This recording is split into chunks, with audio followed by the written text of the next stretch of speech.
You're listening to the Casting for Fun podcast, the show that talks about entertainment, sports, music, and inspirational stories for all to enjoy. We're glad you could join us today. Sit back, relax, and enjoy the show.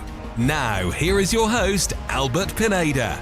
Welcome back, everybody, to another episode of the Casting for Fun podcast. This is part 3 of the special trilogy of episodes that Allison and I have been doing, talking about our various experiences with infertility, fostering, and now we are at part 3 with adoption. And of course, I can't do this without Allison because she's the most important part of this whole scenario. So welcome back to the trilogy, Allison. Thank you. And actually, Liam's the most important part. You are correct. I stand correct. Yes, Liam is, in fact, the most important part. In fact, happy early birthday to you, Liam. When this episode gets posted, it'll be posted on Tuesday night, the 29th of March. But his birthday is actually on the 30th, Wednesday, March 30th. So we're very, very excited that he'll be turning 1 year old. And we had a wonderful experience this past weekend celebrating his first birthday with family members and friends, which we will definitely discuss on this podcast. Can't wait. Very cool. So to recap where we left off, we had just had 3 of our foster kids return back to their respective families. That would be Callie, Aceman, and Isla. And now it's March of 2021. And as I mentioned at the conclusion of the last podcast, the second part of the trilogy, it was just myself, Allison, and Avery at home. But then Allison gets a very interesting phone call. So if you wanted to touch on that phone call, in fact, we even have the audio clip of that of the voice message that your friend Bethany had left for us. So I want to let you take it away, Allison. Tell me the experiences, what happened with that phone call. And then when you're ready, we can splice in the audio of that voice message she left you. Okay, so Bethany and I worked together at a hospital for a number of years. We've known each other for a long time. She had told me when we were starting to foster to adopt that her family had been involved with it a little bit, and I could reach out to her parents if I wanted to. And I thought, oh, that's really cool, but I never did reach out. But that we had discussed it quite a bit, and she knew where we were in our journey. And then I happened to be not too long after we lost Isla. I think how long was it? We lost Isla probably, I want to say like the first or second week of March. Yeah. And then within a couple of weeks. At the end of March. So it's been like at least 2 weeks after her getting home back with her family. Yeah. I got a phone call from her and I was on the phone with my brother. And so I thought I'll call her back later. And she left a voicemail and I was cooking dinner and I replayed the voicemail afterwards. Okay, go ahead and play it. Okay. Best audio clip ever. Okay, so this is Bethany leaving a voicemail for Allison, which would have been probably March 28th or March 29th of 2021. March 31st. 31st. Oh, you're right. No, oh, you're right. Okay, I apologize. Yeah, March 31st of 2021. I remember the date. Hi, Allison. This is Bethany. I know I'm kind of randomly calling you, but I kind of have a unique situation going on. With my niece, I know that you know that my family has adopted her. Well, we got a phone call today that her mother had another child and has been removed from her care. And she called my family to see if they wanted to take the baby. And my family really isn't able to do that with my mom's age and stuff. Anyway, I know this is all totally random, but I was just calling to see how all of this works and if maybe you and Albert would be interested in a newborn baby. I'm guessing it was in San Bernardino County. I'm not sure. We'd have to find out more information. And I don't even know if my family can make a recommendation on a foster family for this baby to be placed with. But like I said, they are looking for a placement. I don't know. It's all just kind of random. And I think these things tend to go that way. But if you can give me a call back when you get this message, that would be great. Thanks. Bye. Ah, that's the best. Oh my gosh, that's the best. So you get a phone call and a voice message, as you mentioned, because you were busy talking to your brother Nate at the time and couldn't answer the phone. And yeah, Bethany's explaining that a child that they knew through her former sister-in-law had just been born, right? Yeah. And so I listened to the voicemail and immediately I knew he was ours. Like I knew we had to take him in. I knew we had to foster him. I just knew without a shadow of a doubt. With all the phone calls we've had, there's been a few that I'm like, I just know we have to take this child. And he was really a strong yes. So I hang up from the voicemail and I call Bethany back and I'm like, yes, what can we do? When can we get him? Give him to me now. And you were literally walking in the door from coming home from work and I was still cooking dinner. And I turned to you and said, walk out, get all the baby stuff and newborn boy stuff. And I'll call you on the road to tell you the details, but we're getting another child. And just in true Albert perfection, love, like want to serve, no, not ask questions and just do the right thing. You just turned around and walked out and went to get stuff. And we talked on the road and I told you the story and we started moving forward with the process. And this process was a very difficult one. So do you remember the specifics? My memory's a little hazy and you understand the legality, I think, a little better than I do. But when we were initially told that we could welcome this child into our home, we were later that evening told that we could not. Was that right? Yeah. So we didn't know it, but when we had transferred agencies, we had to be approved in all the counties all over again. And San Bernardino County had missed some paperwork on their end. And so we technically weren't approved. So when we called the worker to say we want this child, she looked us up and said, you're not approved. And we had no idea. So I called our agency and they had no idea because it was on the county's end. And so they told us we couldn't get him. And I was devastated. I was like, no, you don't understand. I have to have this child. And they were like, well, we'll put him with another family and then hopefully it'll come around where he'll be with you. And I know the process. If another family takes him in, they don't want to move him. And they'll likely want to adopt him. So that wasn't good enough for me. So I made several calls to county workers and their bosses and to our agency and to her credit, our agency, can I say her name and information? The good stuff? I think so. Okay, well, I'm just going to say it, but Laura from 5 Acres went above and beyond and was like calling people at 9 o'clock at night, 10 o'clock at night, trying to get us approved again and trying to get people to make it so that they just gave him straight to us. And she was phenomenal and really, I think, instrumental in helping us get him. And so that night we went to bed not knowing if we'd get him or not. And I just remember just praying so hard that we would. And so we fought all day the next day for it and finally got our approval done. And little Liam had been taken to a county office for the night, his first night out of the hospital, and was being cared for by county workers there. And it was that next evening when we were told we were approved and we could go get him. So he was 2 days old when we went and got him. Yeah. And it was an interesting scenario to get him because we were jumping right into it. We still had our family obligations and responsibilities. In fact, I remember my first experience kind of having Liam was that we had to have him with us when we took Avery to her swimming lessons. She takes twice a week swimming lessons. And I remember bringing him in and, I watching him, in the car seat and, the swimming instructors coming up saying, oh, what a cute baby. It was really, really cool to have this child. People thinking that it was in fact my own child. In fact, we're going to get more into this later, but everyone talks about how much Liam looks just like me, which is his round face and brown eyes. He looks just like you.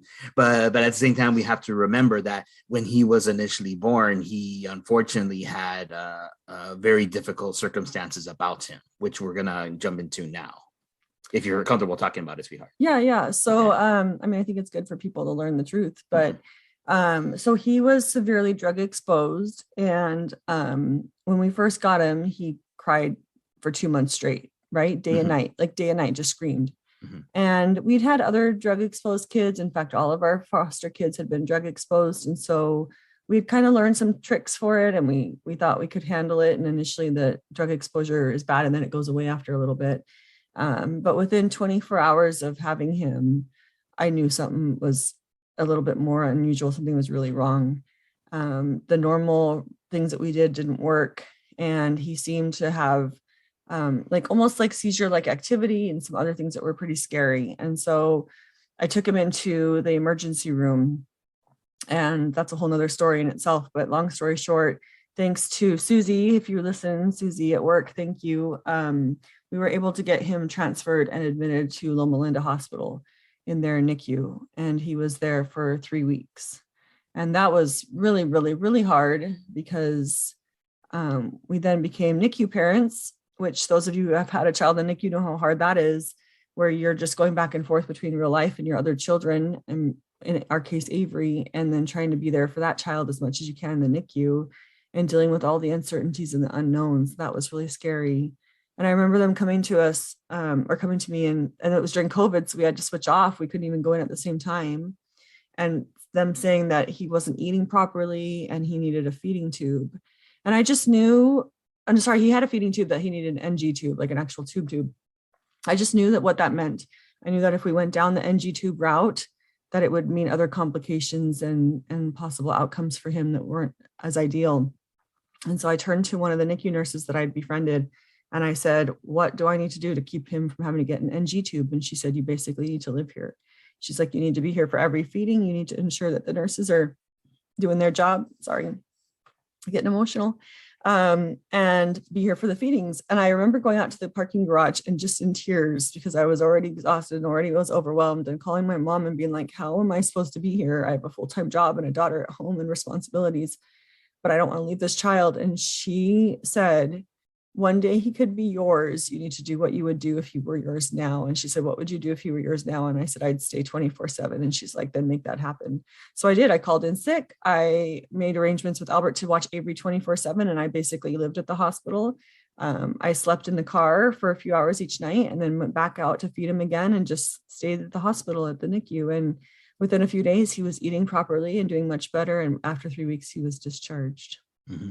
It's a truly wonderful story. In fact, our sister-in-law, Jackie, made a very touching post on Instagram around the time that this happened, explaining just how wonderful and dedicated and caring Allison was to this child, who technically wasn't our baby, but that we hoped he someday would be. And again, it's just a wonderful testament to how loving and caring Allison is and how willing she is to work hard. Whatever she does, she works hard. She's 100% all the way. So thank you for your effort, sweetheart. And it was interesting because there were a few times where I would take over just to give Allison a break. And we had to make sure that we were there at the hospital before 9 p.m. because that's when they shut it off for visitors going in. But once you got inside, you could stay.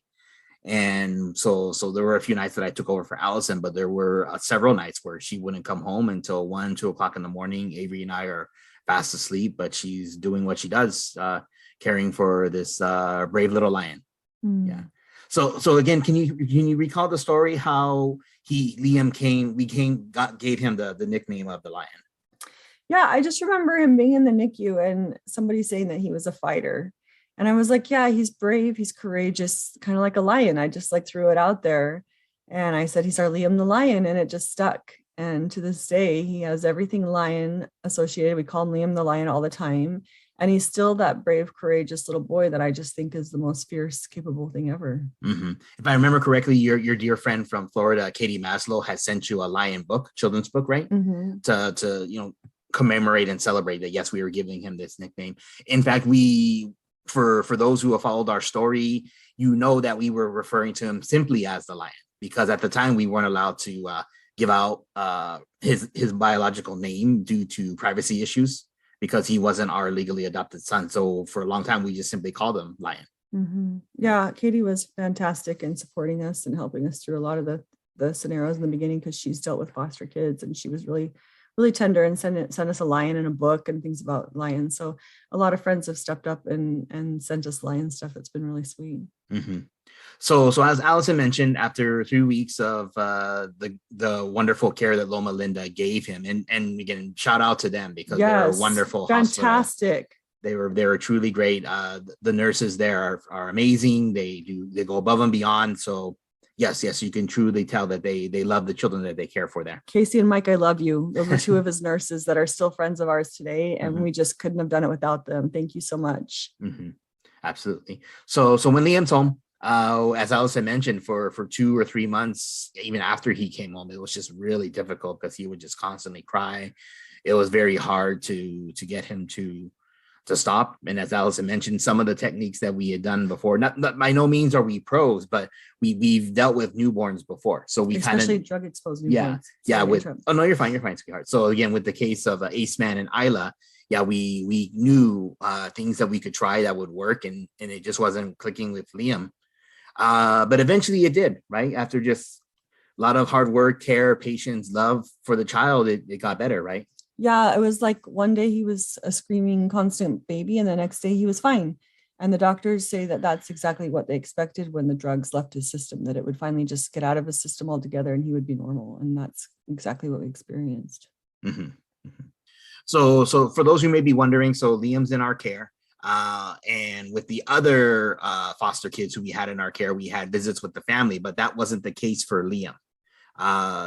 Do you want to talk a little more about that? Like what was going on? I guess there's information we can't really share, but. Yeah, let's keep it general just because I want to respect the families. But long story short, neither of his parents were really involved. I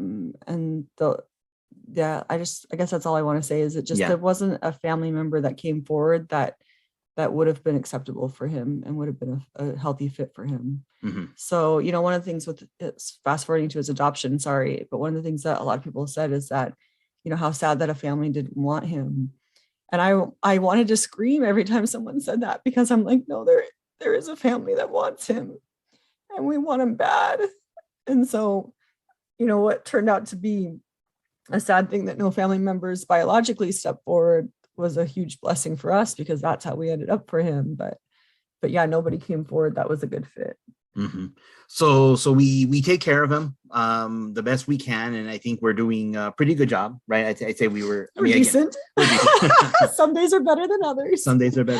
But he's getting cared for and shelter and fed and loved, absolutely loved. Yeah. Yes. So the holiday season rolls around. It's December, and then we all of a sudden get really exciting news about the potential moving forward of adoption, right? Yeah. So they had told us initially that it would be a 1-year process, 2-year process. That's what to expect with kids his age.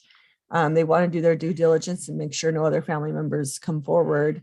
And also that the courts were super backed up because of COVID. And so adoptions were taking way, way, way longer. So I just went into 2022 thinking if we get him adopted by the end of the year, I'll celebrate, like thinking 2023 is probably more likely.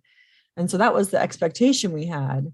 And then we got a call saying that all of a sudden adoptions are moving really fast and it's going to happen soon.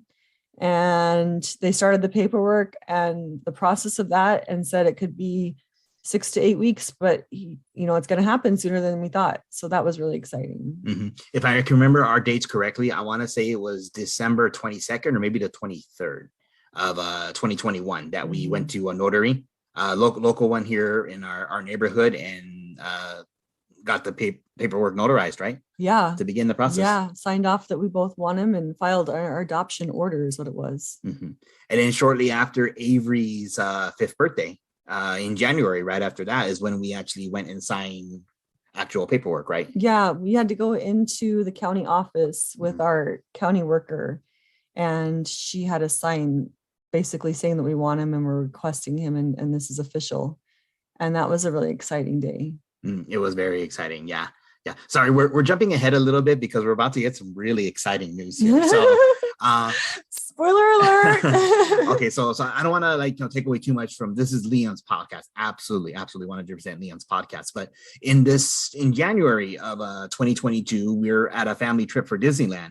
And it was there that I received an email notification. Hey, by the way, you have been accepted into the Masters of Business Management program at Azusa Pacific University. And I was just absolutely ecstatic thinking, wow, this is so cool. And then later on, like maybe a week or two later, we go to Disneyland and we get even more exciting news. We need to go to Disneyland every day. Yeah. I wish we could. with our passes. So yeah, we went to Disneyland. But what was the exciting news that we got? that you So remember? we got a phone call from our county worker and she's like, "Are you ready for adoption day tomorrow?" And I'm like, What adoption day?" And she's like, "Yeah, I'm calling to confirm you're ready for adoption day." I'm like, What adoption day?"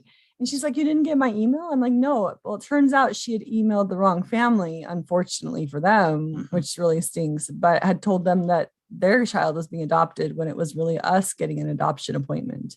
And it was for the very next day at 8 a.m. So as we're driving on our way to Disneyland, Allison's just screaming, losing her head, and it was really funny, but it was also really touching and great to see Allison that ecstatic and excited. And the process we'd begun way back in 2015. We went through the infertility problems. We had the miracle of our wonderful daughter Avery, but then we had the struggles with miscarriages, and then we had the struggles with deciding what we were going to do next, and then the struggles of having foster kids get returned to their families. Finally, it worked out. Yeah. Like someone said it would. Yeah.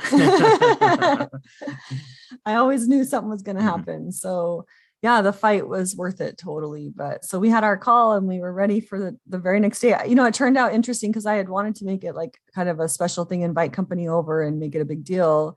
And we didn't get the courtroom scenario because of COVID.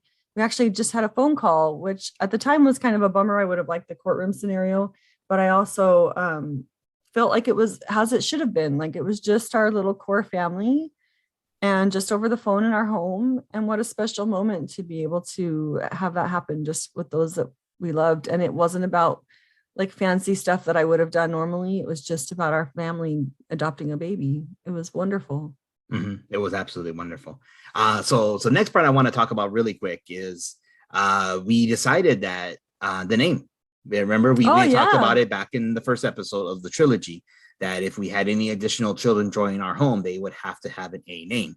And obviously Liam doesn't begin with an A, it's an L. No way. But but again, we wanted to honor his given birth name, and we've gotten so used and accustomed to calling him Liam. It just seemed weird to call him something else, especially because Liam the Lion, it just fits his personality perfectly. Oh, and let me add one more thing. Okay. Sorry, babe. Yeah, you're fine. And also his we found out his birth mom had given him that name, and that was a special name to her. We found out some information that I'll just keep private, but we found out that was a significant name to her and her family.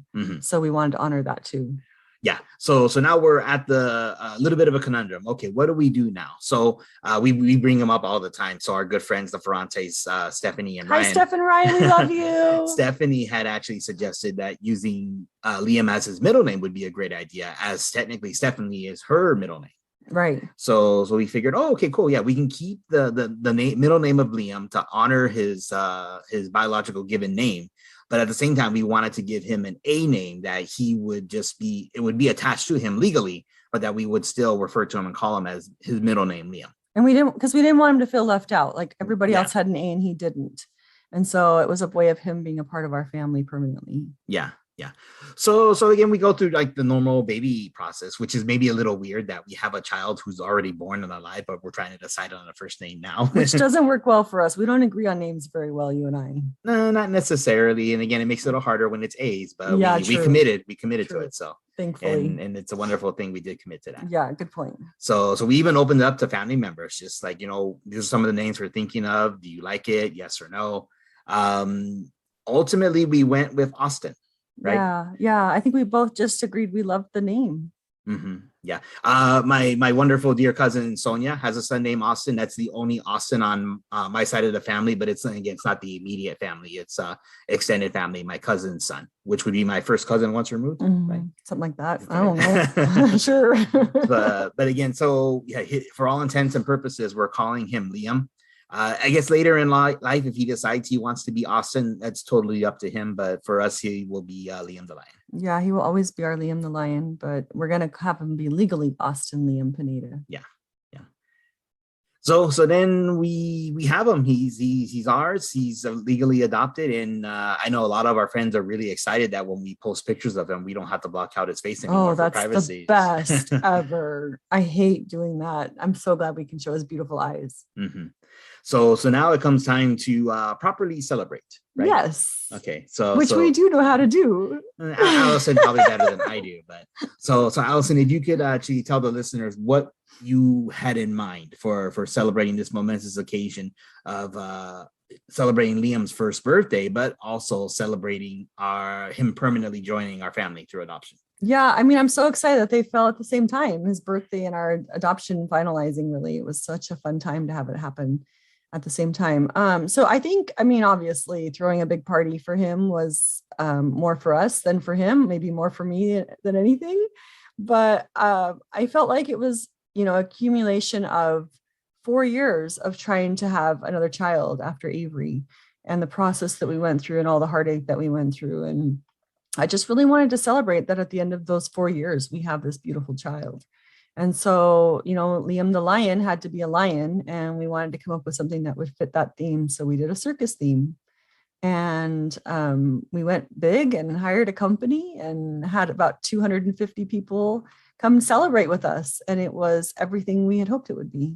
Absolutely. Yes. So for those who went, who were in attendance for the party, which was actually just yesterday, and who I got to talk to. I mean, thank you so much for coming. It was so wonderful for seeing friends that I hadn't seen in years, and family that were able to attend. Thank you so much again for your love and support. And for family who weren't able to attend, we felt your love. So again, thank you for all those who helped put this event together. It was truly a wonderful experience, a wonderful party. It was a party, all right. So yeah, there you have it. Oh wait, can I add one thing about the party? Oh sure. Sorry. Yeah, absolutely. One thing that was really special, I mean, it was wonderful to have, like, we had friends and family and coworkers and church members and neighbors and everybody like that we possibly could have that supported us, and some really special friends and family that were really with us for every step of the journey. But one thing that was really touching to me is the relationships that we've made through fostering and the people who came from that. So we had 2 workers, Laura, one of them that I mentioned, come from 5 Acres and celebrate with us, which was really special. They were part of the process for him. And then we had several people who are current foster parents or former foster parents or had been fostered themselves, come and celebrate with us. And we had just made those connections and relationships through fostering. And yet it just shows you like what a village, what a community it is that they actually came out and celebrated. So I was so touched by those people who came, who had experienced and walked the journey with us, and who also had journeyed their own foster path. So I just want to express my gratitude for the relationships that we've developed throughout this process. Absolutely. Yeah. And just adding on a little bit more to what Allison just mentioned about those who become foster parents and resource parents and go through the process of welcoming children into their home. It could be that some of them never have the opportunity to adopt. Right. But I think they still do it out of the kindness of their hearts, which is a wonderful, amazing thing. Mm-hmm. And then for us, again, it could have happened that we didn't get to adopt Liam at all, mm-hmm. or we couldn't even still be trying. But again, this whole process, it's work, yes, but it doesn't always work. I guess that's the point that I wanted to make. Mm-hmm. But despite that, I do think that it is a worthwhile experience to do what mm-hmm. you can to help less fortunate children. Mm-hmm. So Liam's in our home now permanently. Yeah. Wait. Sorry, I'm all excited. Go ahead. You have to share your favorite part of the party. And then I want to share mine. Okay, favorite part. Let me think. Or should I go first? Go ahead. Go first. Okay, my favorite part. So, I mean, I had a million favorite parts, but my favorite part was we sang happy birthday to him. And at one point, as we were singing, I looked up and there were like 200 people just sitting there singing to our baby and singing happy birthday. And it was just such a testimony of the love and support that we've been given and such a celebration of his life. And it was just the best feeling in the entire world to celebrate him with all those people. So that was my favorite moment. I think that was my favorite moment Cheater. Too. But Copier. I knew you were going to copycat. I knew you were going to say that. So that was my favorite part as well. But what I would also add, again, this happens not just at the party, it happened many times at the party. I got to hear people say that. But anytime anyone tells me, oh, he looks so much like you, Alfred, it just really makes me happy, makes me smile. So yeah. Oh, wait, finish your thought. Sorry. No, that was it. I had one other thought to conclude. But let me finish this thought about the party. I'm sorry, go ahead. I was going to say, so the other thing too is we were opening presents today, which by the way, we got way too many things, but every single card we opened was what a lucky boy he is to come to such a great family. And that was really, really touching. Man, I can't stop crying now. It was really, really touching to have so many people validate our family, which was super sweet. So thank you, friends. Oh, yes. Thank you. Absolutely. So what does the future hold for us now? So we have question. Liam. Dun, dun, dun. We have Liam in our home permanently. And obviously we have our wonderful daughter, Avery, who will always be with us. Even when she leaves, she'll still. She's always our baby. Yeah. So yeah, we are still open to fostering and to welcoming additional children into the home. We discussed that we probably aren't going to be welcoming any more newborns into the home. It is really daunting task for us to take on and for anyone to take on. But yeah, we are still open to it. So as our experiences continue to grow and develop, we will definitely share more on that, the journey that we go on. So I guess the journey is not over. I mean, the journey continues on, which is a really exciting thing, right? Yeah. And my favorite thing, so after literally the day we adopted Liam, we finished the adoption. We're just sitting around chatting, so excited. And I looked at Albert and I said, so are we going to keep fostering? And what was your response? I said, yes, let's do it. Something like that, right? Yeah, you responded immediately with a yes. And I said, I wanted to too.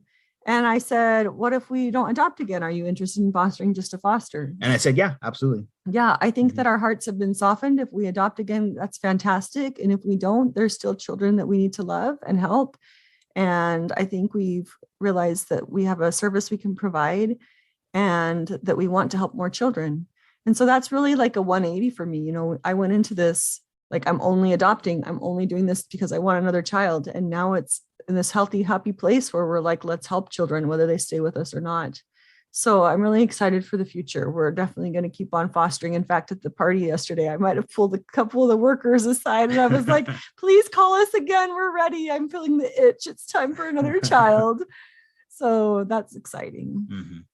So yeah, it was definitely a very exciting trip. And thank you, all of you, the listeners, for listening to this 3-part trilogy of how very special, very emotional experiences for us. Again, most of the topics I discuss on my podcast are very lighthearted. In fact, we're going to do some lighthearted stuff coming up very soon. That'll be good. But yeah, so we will definitely be doing special episodes again. In fact, I'm looking forward to so many friends and family who have very special emotional stories to share. So there's definitely going to be more special episodes of the Casting for Fun podcast coming up.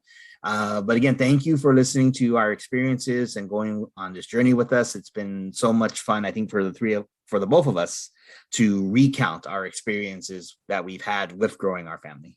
Yeah, it's been really tender to go through it again and just to share that with you and with our friends and family who have been with us. Mm-hmm. I want to be in a fun episode. Okay, yeah. Okay, I already had Allison on 4 episodes now. Yeah. So yeah, we'll do a fun one. We got some fun things planned for the future. So we definitely bring you back on for a fun thing. Okay. Any other talking points before we wrap up? Are we good? I love you. Thanks. Love you too. You're the best. Okay. Thank you everyone for listening to the Casting for Fun podcast. And be sure to stay tuned for new episodes coming out every Tuesday night. Okay. Thanks again. Bye. Everyone.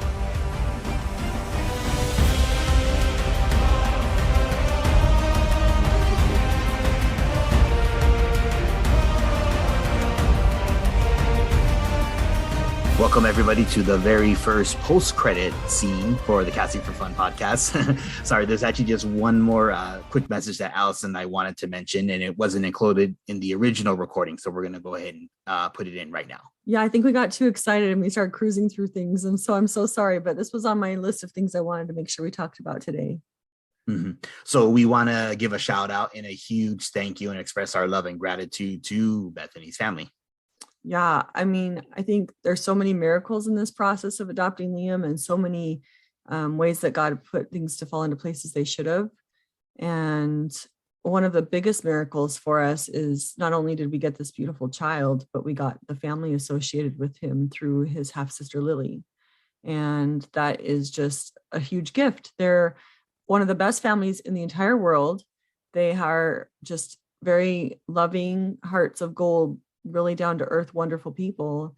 And they've welcomed us into their home like family and have invited us to family gatherings and have been a part of this fight to get Liam with us in ways that I don't want to go into for privacy, but they've just been with us every step of the journey and done it in such a graceful, loving manner. And so we got Liam, which is miracle number 1. And we got Liam's half sister, who's just fantastic, Lily, and her family, which is miracle number 2. And we couldn't have done it without them. Absolutely. Yes. In fact, Avery now thinks that Lily is her older sister now too, Yeah. which is pretty Yeah. cool. It was at the party. She's like, Mommy, my sister Lily's going to be there. And I'm like, how do I explain to her? You're not quite sisters, but okay. So we love you guys so much. Thank you again for supporting us and helping us and being not just friends, but now family to us. So yeah, we're so blessed in so many ways. And we just wanted to make sure that you knew that as well, to the Bethany family. Okay. Well, thanks everyone. Again, now we're signing off permanently for sure this time for this episode. So thanks again for joining us on the Casting for Fun podcast. Bye.